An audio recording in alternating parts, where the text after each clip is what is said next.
मैं डॉक्टर पंकज श्रीवास्तव, नाक कान गला विशेषज्ञ, आलमबाग लखनऊ, पंकज नाक कान गला अस्पताल से मैं आपका स्वागत करता हूँ।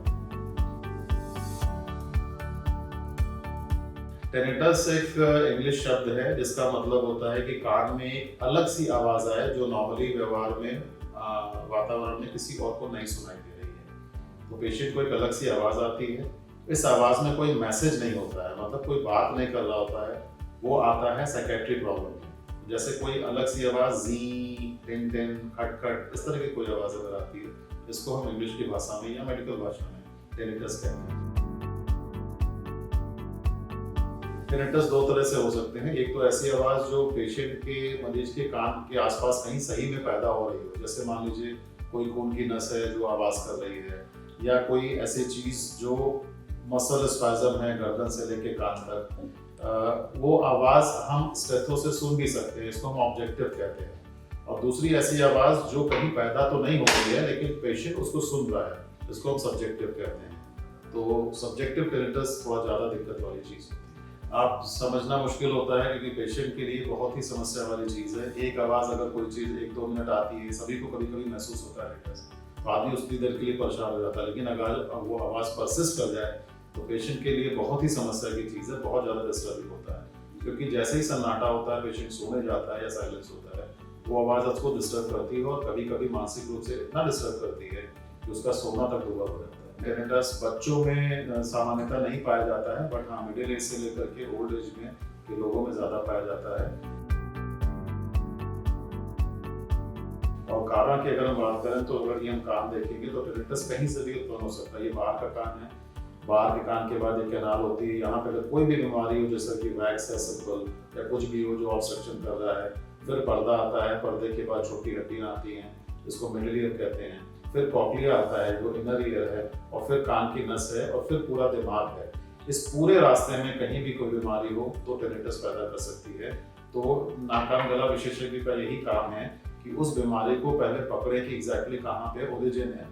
ये बात समझने की है कि अगर हम ओरिजिन पकड़ लेते हैं तो इलाज आसान हो जाता है, लेकिन कई बार टेनिटस में ऐसा होता है कि कहीं भी कारण हमको पता नहीं चलता है, जिसको हम इडियोपैथिक कहते हैं, या आप ये कह सकते हैं सामान्य रूप से कि दिमाग में कहीं पे वो पैदा हो रही है, तो इलाज थोड़ा सा मुश्किल होता है। जैसा कि हमने बताया कि टेनिटस अगर परसिस्ट करता है और उसकी सीवियरिटी पे भी डिपेंड करता है कि बहुत हल्का है या थोड़ा ज़्यादा है। तो सामान्यतः दिन के समय में जब मरीज काम कर रहा होता है, ऑफिस में है या ट्रैफिक वगैरह में है, तो वो इसको भूला रहता है, लेकिन जैसे ही वो अकेला होता है या रात होती है या सन्नाटा होता है, तो अगर सीवियरिटी ज़्यादा है तो कई बार मानसिक रूप से बहुत डिस्टर्ब हो जाता है, सोना दुबर होता है, कई बार डिप्रेशन होता है, सुसाइडल टेंडेंसी तक होती है। उस टेनिटस को हम लोग थोड़ा अच्छा मानते हैं जिसमें टेनिटस सुनने की कमी की वजह से पैदा हो रहा है। एक सीधा बैलेंस है, जब हम ठीक सुन रहे होते हैं तो कोई आवाज नहीं आती है। अगर हम कम सुनते हैं तो टेनिटस पैदा होता है, जब हम सुनना बढ़ाते हैं तो टेनिटस कम हो जाता है। इस तरह का कुछ बैलेंस है। तो उन पेशेंट में जिसमें हम सुनने की कमी का कोई कारण ढूंढ लेते हैं, अगर वो दवा से पूरा हो सकता है, सर्जरी से पूरा हो सकता है या मशीन से पूरा हो सकता है, तो जैसे ही हम पेशेंट का सुनना बढ़ाते हैं टेनिटस अपने आप कम हो जाता है या सिंपली कहें दब जाता है, तो पेशेंट को आराम महसूस होता है। तो सुनने की कमी अगर मिल गई है और सुनने का यंत्र हमने लगाया है तो सीधा इलाज है और टेनिटस में बहुत आराम मिलता है। बहुत सारे लोग इसको अवॉइड करते हैं जो कि ठीक नहीं है, कई बार टेम्पररी और कई बार परमानेंट हमें मशीन का यूज करना होता है। ये एक विशेष साइकिल का मतलब है कि एक चीज दूसरे को बढ़ा रही है। जब किसी पेशेंट को टेनिटस होता है तो मानसिक चिंता उसकी बढ़ती है, परेशान होता है मानसिक रूप से, डिप्रेशन में जाता है, नींद डिस्टर्ब होती है, और ये सारी चीजें फिर टेनिटस को बढ़ाती है।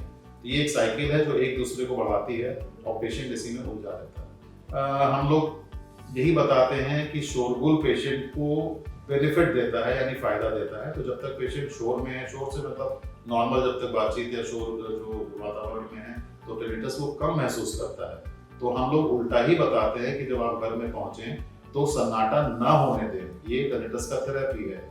तो इसका मतलब होता है कि पेशेंट को अगर म्यूजिक पसंद है तो हम कहते हैं थोड़ा रेडियो वगैरह ऑन रखें, नहीं तो घर में अगर कोई मशीन चल रही है जैसे पंखा कूलर वगैरह है तो ये पेशेंट को आराम देते हैं। ये उल्टा प्रभाव होता है इसमें। शोरगुल हमने अभी बताया कि शोरगुल पेशेंट को थोड़ा आराम देता है, लेकिन शोर का मतलब एक लिमिटेड शोर से है। लेकिन अगर शोर ज्यादा है जो कि ट्रॉमेटिक है, जैसे मान लीजिए कोई एविएशन में काम करता है, फैक्ट्री में काम करता है, वो फिर उसको नुकसानदायक होता है, उससे उसको बचना है, लेकिन बिल्कुल सन्नाटे में भी पेशेंट को नहीं रहना।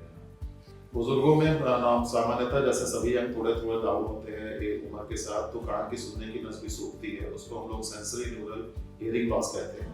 तो इसका पहला प्रेजेंटेशन होता है कि पेशेंट को सुनने की कमी है, और यही जो सुनने की कमी है फिर एक आवाज पैदा होती है मरीज को, उसको टिनिटस कहते हैं।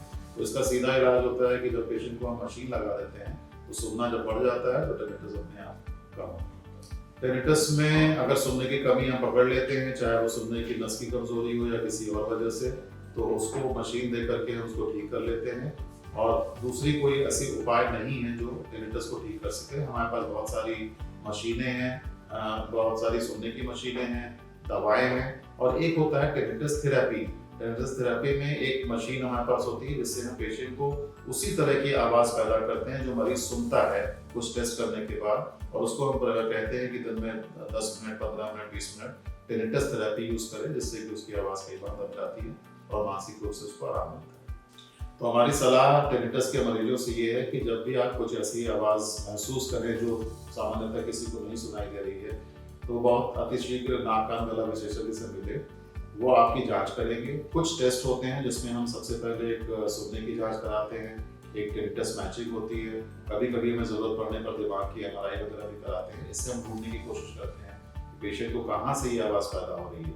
आवाज़ जब का कारण अगर पता चल जाता है तो इलाज बहुत आसान होता है। जिसमें कारण नहीं भी पता चलता है तो हमारे पास बहुत सारी चीज़ें हैं जिससे मरीज को हम आराम दे पाते हैं। सुनने की मशीन उनमें से एक है, कुछ टिनिटस थेरेपी होते हैं, हमारे थेरेपिस्ट वो करते हैं। तो हम उम्मीद करते हैं कि ऐसे मरीज को हम पूरा लाभ दे पाएंगे। धन्यवाद।